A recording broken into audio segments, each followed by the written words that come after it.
Ini pertama kali saya pakai serban. Insya Allah tidak sampai 1 menit nanti saya copot. Karena untuk gus-gus muda itu ada kaedahnya. Katanya dulu pakai serban setelah bisa baca Wahab. Kalau sekarang enggak, kalau sudah kaji dipanggil abah ya pakai serban. Saya ini santri sarang mulai kecil. Dulu pakai fikih, model usul fikih. Jadi kalau keyakinan Mbah Maimun itu kalau ada santri pakai peci putih itu dimarahin. Katanya beliau, wong desa itu kaji adol Tegal, adol sawah, mbok saingi ketul 5.000. Jadi ngelarani kiai itu, ngelarani wong desa itu dosa katanya. Tapi beberapa kiai pakai peci putih karena sunat. Akhirnya saya sudah haji tapi keterusan pakai peci hitam karena mulai kecil diharamkan terus keterusan itu. Pakai serban juga gitu, dulu ada kaedahnya katanya boleh pakai ini harus setelah ini terus keterusan nggak pakai. Tapi ini alhamdulillah dikasih sama Gus Ali ini saya terima. Nah ini IARO apa Tamblik tidak tahu. Teman-teman bahasa Indonesia Jawa bahasa Inggris benar. Jadi bahasa Inggris favorit, understand juga. Jawa mawon dia santai-santai mawon dia. Ini saya tidak tahu, saya harus istighfar atau harus syukur.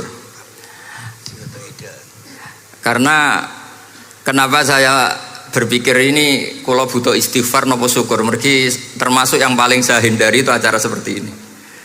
Cuma ada 2% pengecualian, yaitu guru, keluarga, temannya bapak. Ini Gus Ali termasuk masuk kategori temannya bapak. Saya itu berkali-kali diundang acara publik itu tidak pernah mau. Satu, mungkin nggak bakat ya, nggak bakat juga nggak ingin. 2, saya tidak cukup punya kemampuan untuk menjelaskan konstruksi Islam yang utuh hanya dalam waktu 1 jam. Karena keyakinan saya ngaji itu harus khatam, karena saya ini trauma. Kalau ngaji di depan, musannaf bilang kama sayati, sebagaimana yang akan datang. Setelah belajar di belakang kama sabako, seperti yang sudah kelewat. Sehingga gara-gara itu saya kalau sinau itu khatam dari min awali hatta akhiri, karena yang satu di depan kama sayati, setelah di belakang kama sabako apa kama takotan. Yang jelas ilmu yang saya tekuni memang ilmu tafsir. Gus Ali tahu betul tentang bapak saya karena mulai kecil saya ini menangi beliau belum tenar-tenar amat, sampai sangat tenar, mungkin sampai langit kayak khawas. Begini, dulu saya di sarang itu pernah rois takrib, rois fathul mu'in. Tapi yang menjadi saya tambah alim itu gara-gara gejolokan bapak begini. Dhisik ana wong imami saking semangate ngapalno hal ataka hadisul ghosiyah Jumat-Jumat itu. Karena dia ingin keren ya pakai surat panjang gitu. Terus dia datang ketika takbir langsung baca Bismillahirrahmanirrahim hal ataka hadisul ghosiyah. Makmumnya bilang subhanallah. Karena dia agak pede dengan surat yang panjang diganti kul ya ayyuhal kafirun. Makmumnya masih bilang subhanallah. Sampai berkali-kali diganti surat kulhu, ya makmumnya tetap bilang subhanallah. Karena nggak tahu caranya mengingatkan kalau imam itu tidak baca Fatihah.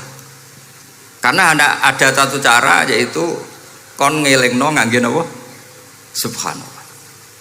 Akhirnya wonten makmum sing nekat ora maca Fatihah. Nah, pertanyaan bapak saya, kamu harus berani ijtihad merubah hanya satu pakem mengingatkan imam itu pakai subhanallah. Karena kalau kasus seperti ini nggak cukup diingatkan subhanallah. Niki adik-adik kira-kira batal mboten ngelingno imam muni ora maca Fatihah. Kalau sampean bilang batal berarti nggak ada solusinya.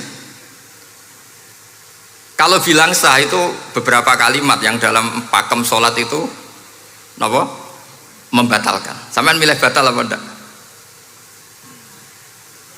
Nggak polling saja kayak pemilu.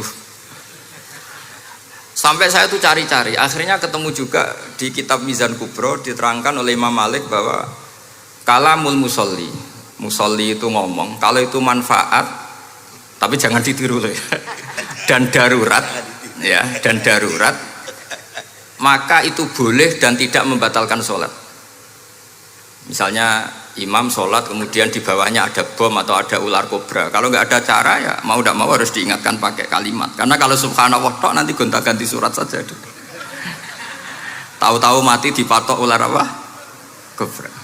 Sehingga dari gejolokan-gejolokan seperti itu akhirnya saya berpikir, sampai saya nyari kitab-kitab Al-Madzhabul Arba'ah, karena memang nggak cukup. Terus pertanyaan kedua kata bapak saya tentang tradisi, misalnya orang-orang kampung kalau bikin batu bata itu dari tanah, kemudian kadang makjunun bisirjin, kadang dicampur dengan apa? Sirjin. Nggak usah diterjemah, ini sambil latihan bahasa Arab katanya. Masa pondok internasional nggak bisa bahasa Inggris sama bahasa Arab? Makjun ya. Ternyata mazhab Syafi'iyahnya membolehkan atau nganggap alatut tohara itu dua, al-ma' wa turab. Tapi ternyata dalam mazhab Hanafi termasuk alatut tathhir atau alatut tohara itu an-nar, yaitu api. Alasan Abu Hanifah, orang mukmin yang banyak dosanya itu untuk masuk surga itu disucikan dulu di neraka. Artinya an-nar itu al-mutahhirah. Nar itu gunanya mensucikan. Sehingga batu bata karena sudah mengalami proses dibakar, maka berarti suci meskipun makjunun bisirjin. Ya tapi jangan pakai tayamum, pakai apa?